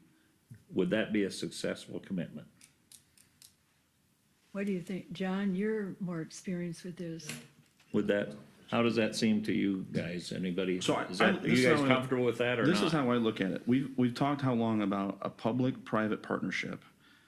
And we've got a group here that's willing to do this and raise money. Carroll historically has not went after grant money. We just sat through a meeting Yes. 2+ hours a week ago, guys. Historically not went after grant money. Here's another chance to do that. What's it gonna cost to tear this thing down if they don't raise the money? It's probably gonna cost 50 grand. I mean, a private person could probably tear it down for less, but when it's a public structure like this, just, say a house, what would that cost to tear down? So I think this is minor. Well, I kind of think too, I mean, you guys are very like heartfelt in this, very dedicated. I mean, I don't think it's gonna be a problem if you come up with funds for us to say 30,000 to match. I mean, I'm It not boils a- down to me is we set aside some monies to give them leverage to do what they wanna do, or we say, forget it. I'll be honest, I'm good, We're I'm not even, spending the money, we're just setting it aside. $30,000, we could probably do that. $75,000 was a little excessive for me. First of all, I appreciate it, and I'm not against the band shell. If one of you guys would like to call me, I have numerous donators, to include myself, that would like to donate into it. My own money. I do believe in it. I probably won't get phone calls from the reactions out there, but that's fine. But yeah, I think I can agree upon. Okay. Motion, make the motion. Okay, do we? I guess I'm willing to make a You want to say motion. something, Carolyn? first? No, run that by me again, run the math by me again. Let him make his motions, Oh. and then I'll give you the math. Oh, So thank you. I'm thinking additional 30,000 is what we're talking about. That's what I I'm willing to suggest. set aside $30,000 of hotel motel tax so they can go do their grant writing, would be my motion. Not that we're gonna spend it, we're setting it aside to give them a tool to go get some grants. That's my motion. second. Third, Fourth. fifth. Okay. Let's get rolling. I think with the community involvement, it won't take much to raise money. for There's a this, motion on and the it'll be table, done. made by Laverne and seconded, I think, by JJ. Roll call vote, please. Truax, Yes. Bauer, Yes. Dirk, Yes. Wardenaro. Yes. Seaman, Atherton. Yes. Motion is approved. All right, thank you. Oh, here we go. This is the good one. Well, we're almost done. Just, That was the short part, folks. all right, moving on. Next report regards the US 30 traffic signal removal. And Aaron? Yeah, since we discussed this at the last council meeting and then, for lack of a better term, tabled it for this meeting, we've received a few more comments, a few for removal and a few more against removal. We've had one individual request that with the sale of the J.C. Penney's building that we, again, table the discussion or table the decision and just hold off to see what happens to the traffic down there.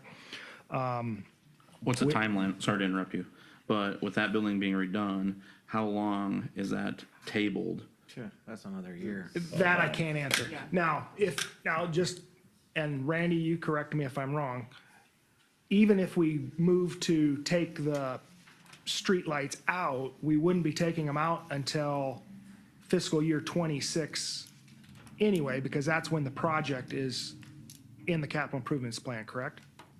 That would have been the recommendation. yes. Okay, so we would leave them bagged for a year anyway. So And- moved. Second.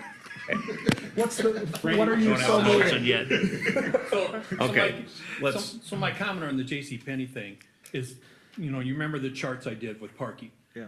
So, south side of Highway 30, there's constant turnover. There's nobody sitting there all day long. So that's a positive thing for the store owners.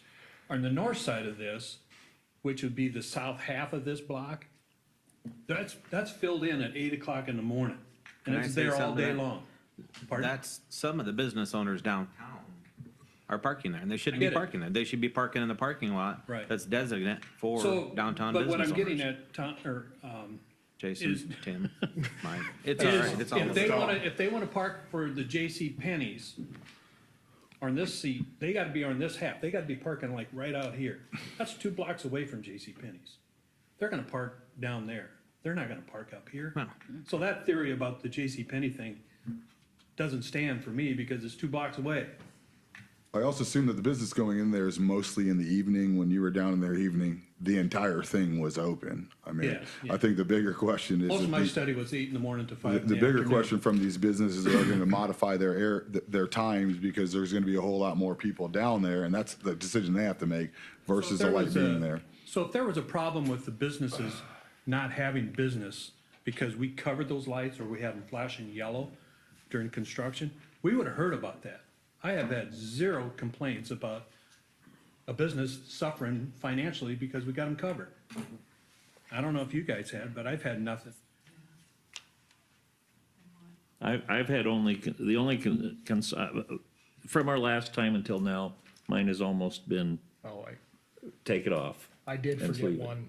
We had one other individual send an email here. Well, it was forwarded by Carolyn that she uses a wheelchair and that she would appreciate having that there. Now, I don't know how often she uses the intersection or anything like that, but that, I think we can also accommodate that with Pedestrian the lights. pedestrian lights. But There is some concern that will not accommodate it, but I guess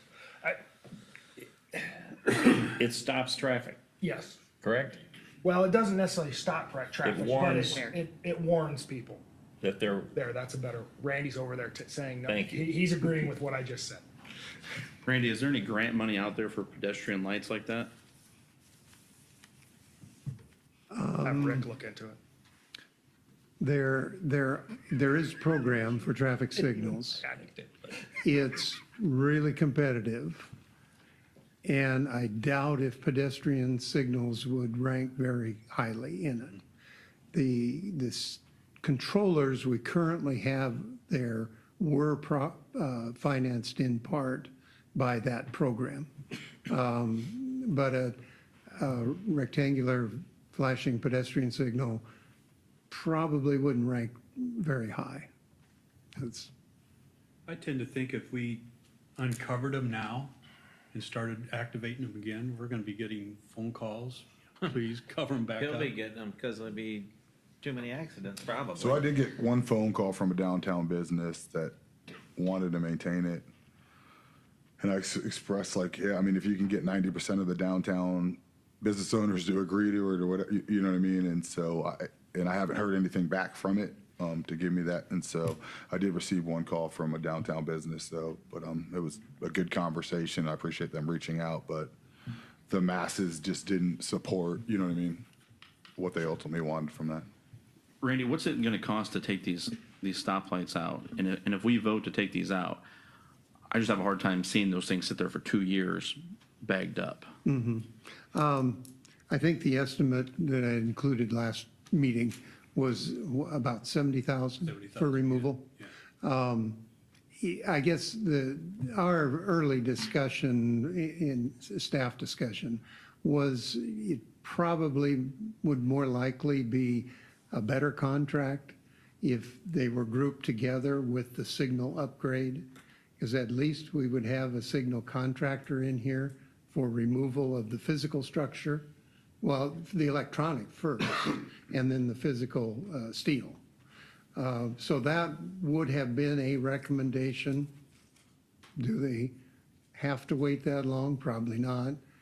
Probably just a little more expensive to have a contractor come in for a $70,000 job versus a $500,000 job. That was the only reason that we had discussed it as staff. So my question with taking them down too, can that prolong the new streetlight project by using these as extras or not? What's the big push for the future getting new stoplights?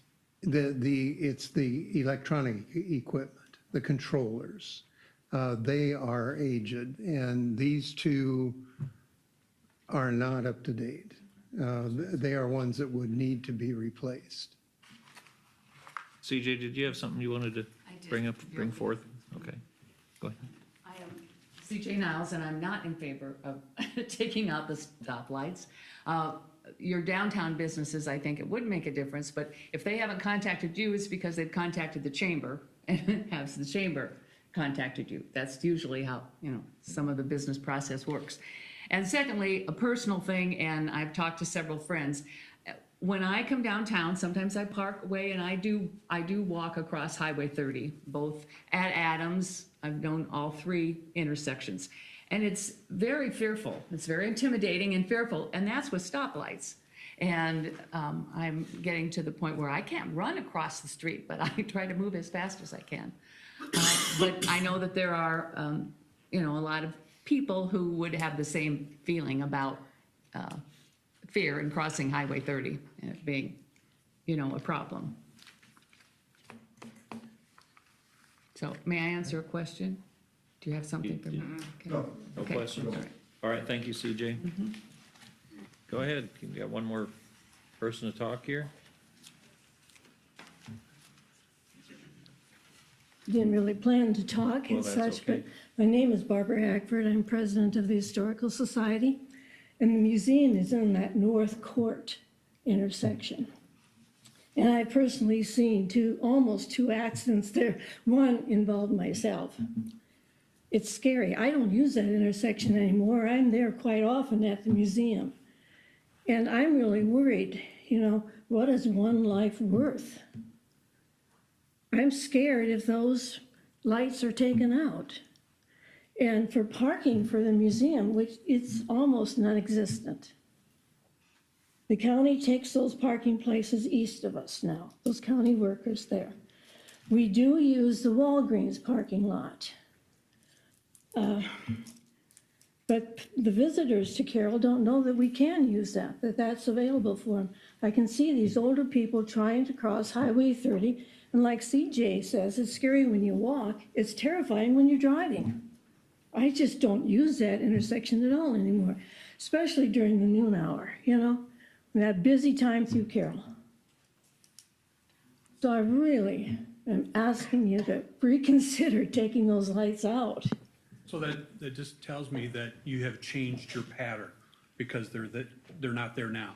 You have changed what you do. Yes, I do. You can go 'Cause to a different area I and will change your not- pattern. I will not use that intersection. I did Sunday, but there's no traffic on Sunday. you know? And But I you've scooted compensated, across. you've compensated because they're covered. Yes, I have, and only because I felt I needed to. Yeah, exactly right. That's what I'm So saying. it's scary, it's terrifying. But those you compensated. Yes, I did. Okay. But older people, visitors, and we get a lot of older people to the museum. And I totally understand why people would want them out, especially truck drivers. You know, I see them stop there, and then they have to gear up all the way again, then they stop again. I get it, but I'm looking at it from our side, the human side. It's, what is one life worth? Hey Brad, what was the average speed going through there over the study? Do you remember? Thank you, Barb. 22 or 23. So I mean, yeah, I mean, it's, okay. I mean, it's, And there'll be pedestrian lights there too also, correct? I will say that the average That's speed of right. crossing that road going through talked there about putting them is there. lower than We can. crossing the street in your neighborhood. As we did the study, the traffic going through there is slower than if you were to walk across to your neighbor's house. That's how slow that speed is, by 3 miles an hour on the average speed going through there, through the survey that we took, and so. Traffic at my house. What was that? There isn't the traffic at my house that there is on Highway 30. Yeah, but I mean, so sure, there's cars that go down there, but I mean, that's how slow that traffic is going through there, is. Doesn't seem that way, it really doesn't. Anybody else have anything to add? Anybody? The people that talked to me early on, they just let me know, would you be my voice? You know, and mainly, sorry Barb, but most of them have been the Adams Street. And they want to keep that. And there are people that come to Carroll, friends of mine that come to Carroll to shop, et cetera. And some own businesses in Carroll. And so I've said all I could say the last time about the earlier study, and I did check with Jim Thompson. I did it twice. I know Laverne had a conversation with him. I checked with him to see what the team thought, and I said, I'm going to read your statement in your downtown assessment. It's a couple sentences. And are you still in that camp? He said, our team is in that camp. And this is what they said. Keep North Adams and Highway 30 traffic signal. The downtown assessment team strongly encourages and recommends that the traffic signal remain in place. People support communities, not cars. The goal should be to slow those cars down to give the occupants in those cars an opportunity to see what your community and downtown have to offer. And a friend of mine used to run the Buckle, and I asked her opinion, and she said, I can't tell you how many times people were at that light, and then they would come in or they would call because they saw something in the window. Hey, would you put that back for me, whatever. So you just never know. So that's all I have to say. The people who want me to be their voice, I told them I would be. And so that's the assessment team. Those are the people I talked to. I actually had a conversation with Jim Thompson when we had our meeting with him. Him and I sat afterwards in my car, and I went over all my data that I showed him. And he agrees that the fact that because of the parking stalls are on the south side of Highway 30 are basically full all the time, that activating those lights can't really increase business because the parking spaces are already full. So kind of a spin to that, I had a business person contact me and talk to me about how keeping the lights at, what's the next one, Carroll, in the parking lot to the west of the mall is not utilized, and maybe that would promote more parking in that and bringing more foot traffic through the mall to alleviate some of the parking complaints that are on Adams. So I did sit at the corners of Carroll, Main, and Clark for an hour each, and they really do merit having lights to stop the traffic. First of all, those are the 3 streets that cross the railroad tracks. And there's constant, we need lights there. So I guess I'll make the motion to move forward with removing the lights. I couldn't We're gonna do what this you said. together or break it out each intersection? Well, as I saw it, there's 4 possibilities. You turn them both back on. You turn one on, not the other, so Court or Adams, no one's talking about keeping Adams shut off and turning on Court, but that's an option. There's another option, which is to shut down Court and start Adams again, or close both. There's four possibilities. So if someone wants to make a motion to any of those 4 things, I would accept the motion, I guess. I would make the motion to remove both Adams and Court. And Court Street. Second. All right, JJ has made the motion and Tom was seconded. We'll have a roll call vote on that, please. Bauer, Yes. Cordero, Yes. Shrek, Yes. Seaman, No, Atherton, Yes. Dirks. Yes. Motion is approved 5-1. Okay, thank you. All right, one more here we got, so we'll keep moving down the pages. This is regards cleaning services. And Aaron, I know what this is about, but go ahead and explain it. With the last cleaning contract that we were looking at, which actually ended up being pulled off of the agenda, the staff went back and started looking at the costs that we were spending for cleaning contracts for the city office, for the police department, for the library, and again for extra cleaning at the rec center.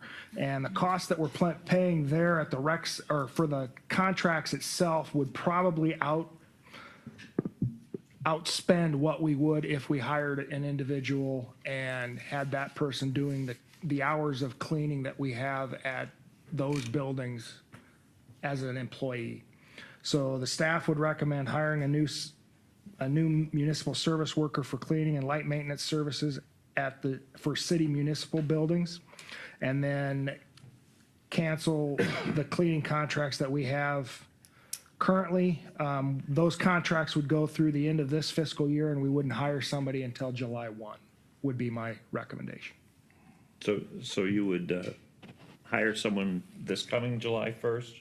Yes, FY 25. Terminate the contracts on, At that same time. We'd have somebody, we'd thought I heard you start say the the hiring. 31st of December or something. No, Maybe I no, missed- we'd start the okay. hiring process here in the near future and then cancel the cleaning contracts and have that person, have the cleaning contracts cancel on June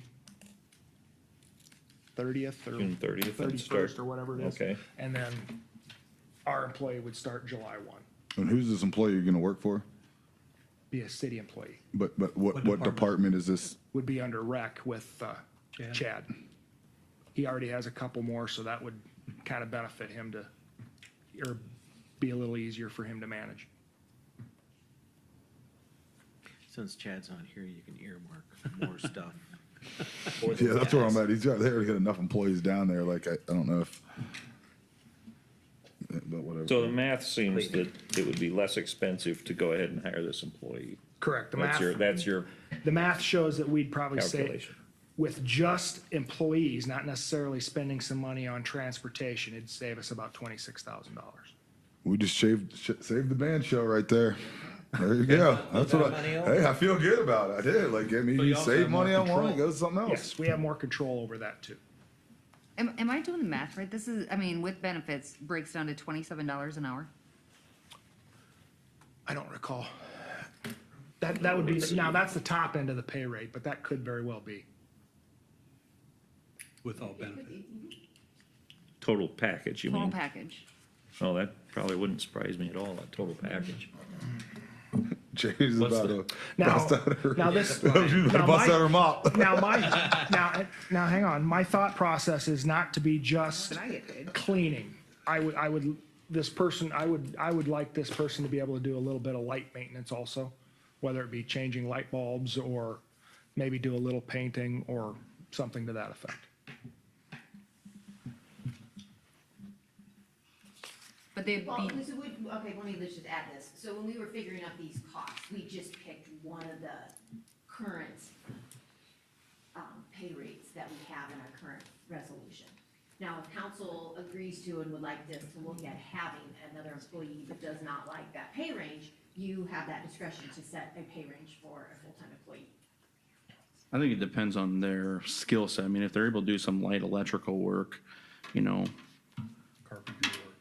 some of that, I mean, obviously they're gonna be on the higher side, but if it's on the lower skill set, then it's, I don't know how you do a sliding scale, Pay but range that we looked at when we budgeted for all the other stuff, like where everybody was at. Didn't we have a scale that showed where everybody was at? We were This would- at and Yeah, this would fall municipalities. into the, what did we call it? Municipal service. Municipal service worker, Yeah.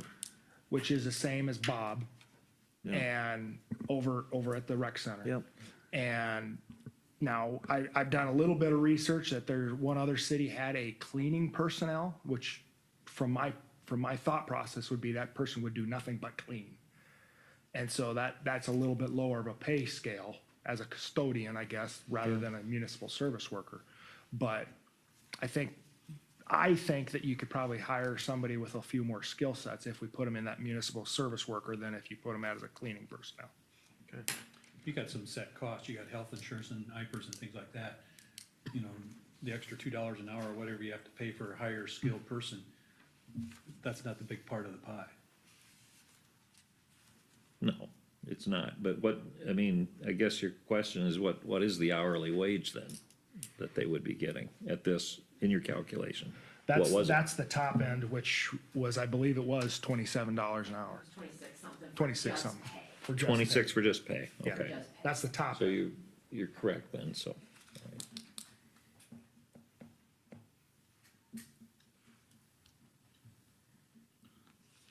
Obviously, probably wouldn't start them at the top of the pay. Okay.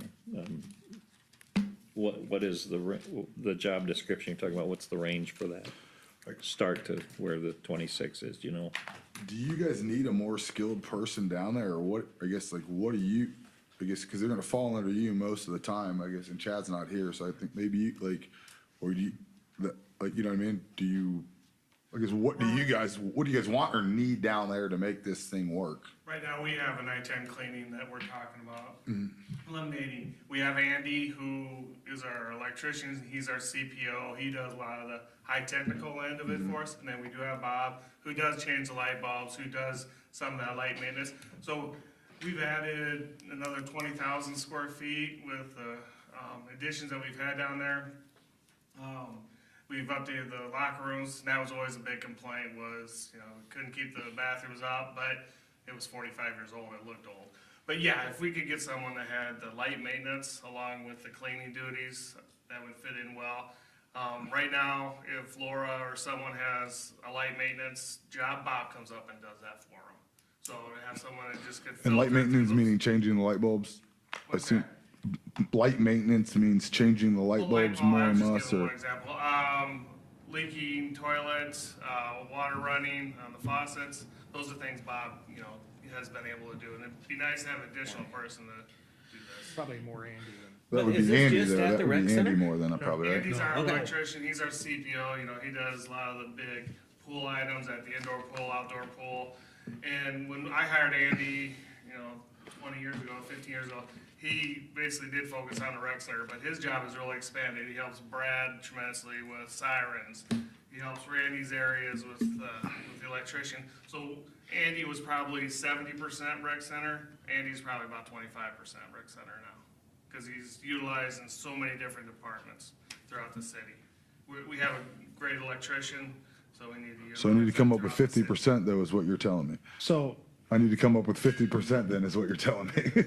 on a weekly basis, we're looking at about 8 to 10 hours at City Hall, 10 hours at the library, 6 hours at the police department, and then the rest of that would be the rec center, which I think comes out to be about 15 hours-ish.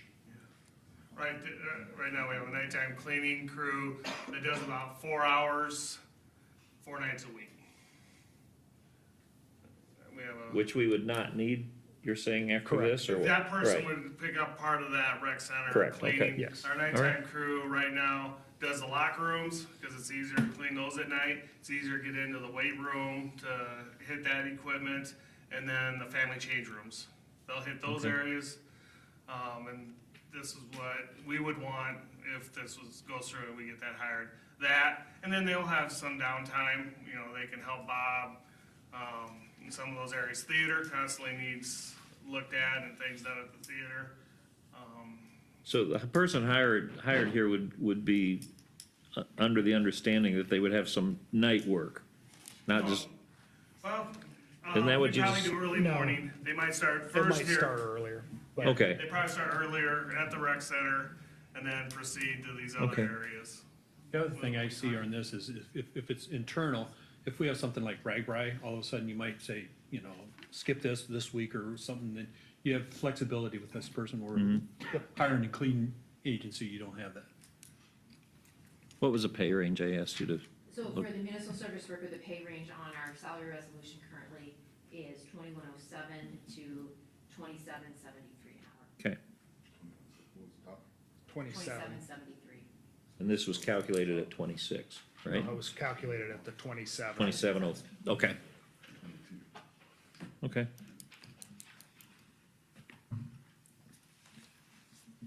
All right, anybody else have any questions? I think what you're looking for a motion here is to approve the hiring of this worker, is that, Correct. okay. Is there a motion here to approve the hiring of a new worker? And I'm not gonna read this out because it also includes cancellation of cleaning contracts, which we all know, but I'm just gonna say as presented. So moved. Tom? Second. And Jason.